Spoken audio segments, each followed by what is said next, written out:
Hey, it's Leah, and I'm here today to talk to you about 10 participation techniques that are actually going to work in your classroom. I have a blog post about it. You can go to it at leahcleary.com/10 total participation techniques. Let's get started. The first TPT I want to talk to you about is one that is crazy simple and you've probably used many times, but it is Think, Pair, Share. And I add that to my presentations very simply by just inserting a slide.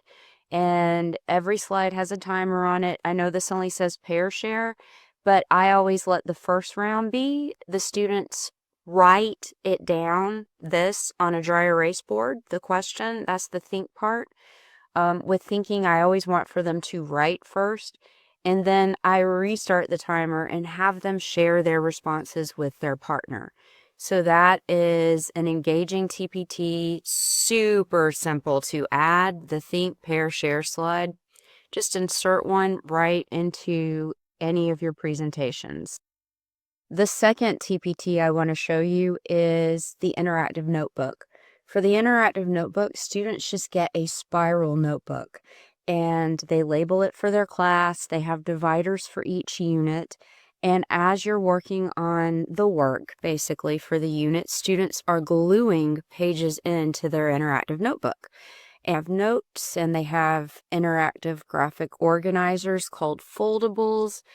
And they do all of these things to help them engage with the material. Everybody in the class stays on the same page. For example, Unit 7, turn to page 5 of Unit 7, and let's review our notes on Adam Smith. And students get to cut, and they get to color, and they get to write, and it just really helps them engage with the material. So that's the second TPT that I wanted to talk to you about. The third TPT I want to talk about is a gallery walk. Now, I know that these are labeled stations, but that's just an organizational feature of this to help the students know exactly where to go. So I would hang these up in the hallway and start by modeling what to do for the students. So I would project this on the screen, the first one, and it's got some historical context, and then it always has a primary source. That's what I like to do for my AP classes in particular. And then they get a handout that has questions on it for each one. And I would model this first one to the students, and then I would send them in the hallway to do the rest.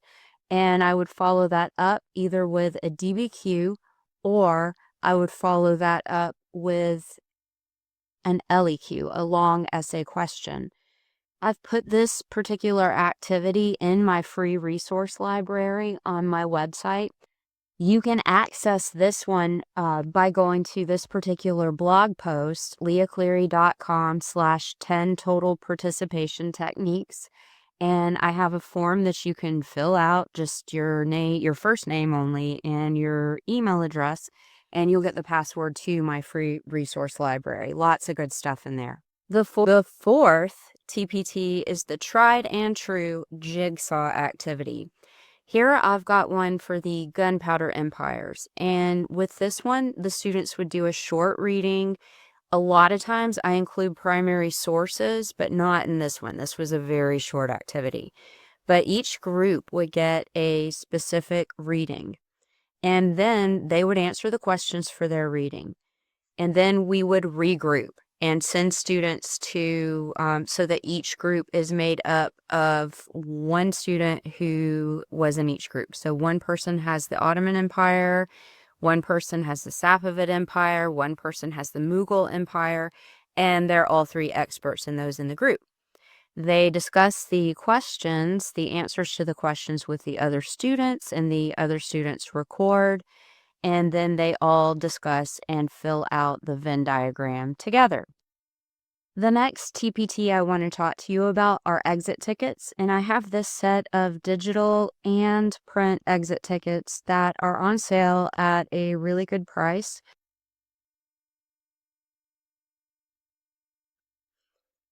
These are very, very useful to share with students at the end of a lesson to formatively assess them. I've got them linked in the same blog post that I've been talking about at a very big discount. And so these are just super, super useful to have. You might want to check them out.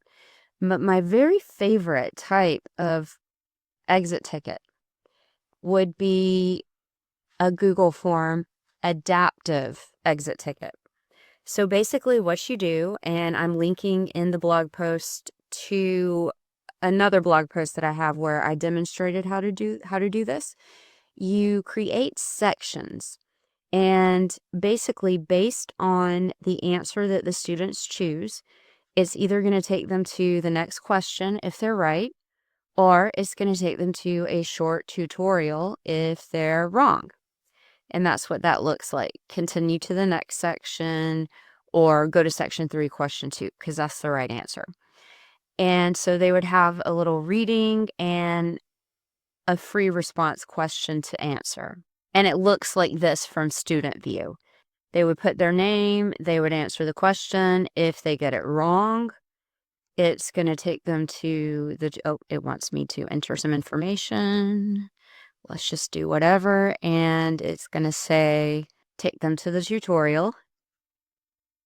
And then they would answer this, and let's just pretend like we're answering. Now, if a student ever did that, I would definitely call them out on it. They wouldn't get credit. And then it'll take you to the next question and repeat the process. So those are exit tickets.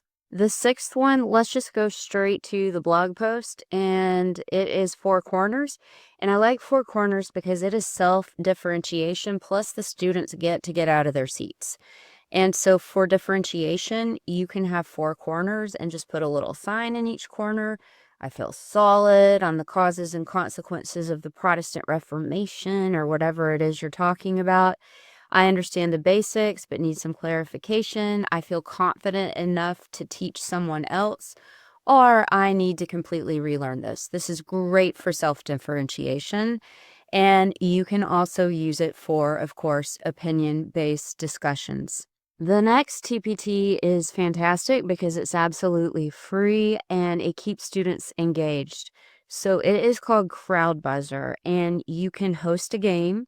You would have to go to this. You would need to name the game. Let's just call it game. And you hit begin. And buzzers are on. You say ready. You can turn it off to reset. And basically from student view, and let's just go to a student view of this. First, we want to grab this code that's in the upper left-hand corner. And now I am in the student view. You notice I just went to ccg.buzz, and that's where the students would go, and they would enter the code and they would hit join.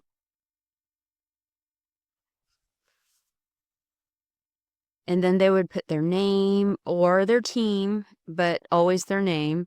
And so I'll just, all lowercase Leah, hit enter. And now I have a buzzer, and I would hit that to join, and I buzzed it. And from the teacher view, it's going to show, once it's on, who is in and who has buzzed when they buzz.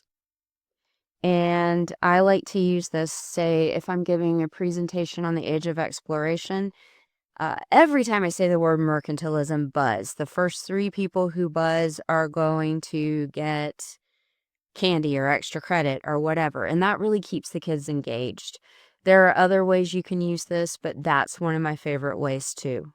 TPT number 8 is concept mapping with AI. And what I did was I added the 1.5 CED, that's a college board thing if you teach AP. I added a chapter of our textbook, and I added a video. And this is just a really super short one, but I had the AI generate a mind map with this.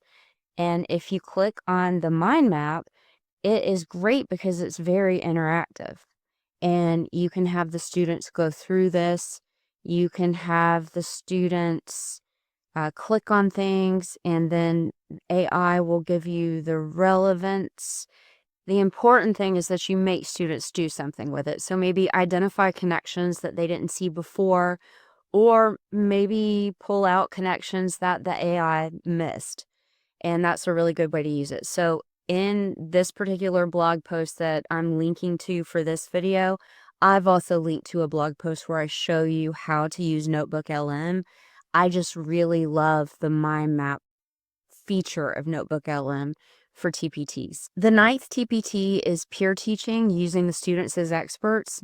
We use that as part of Jigsaw, as part of Four Corners, when we're differentiating with Four Corners, but I wanted to bring it in here in its own spotlight because if students can explain concepts to each other, then they can really understand it. But we have to be really careful when we implement this, that we have very clear learning targets and that we're circulating the room to make sure that students are on the right track. For the 10th TPT, it's Socratic seminars, but I want to go to my free resource library so that you can see exactly the template that I offer for you.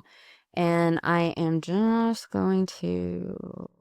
There we go. You get the password when you sign up for my free resource library. We don't want to update that.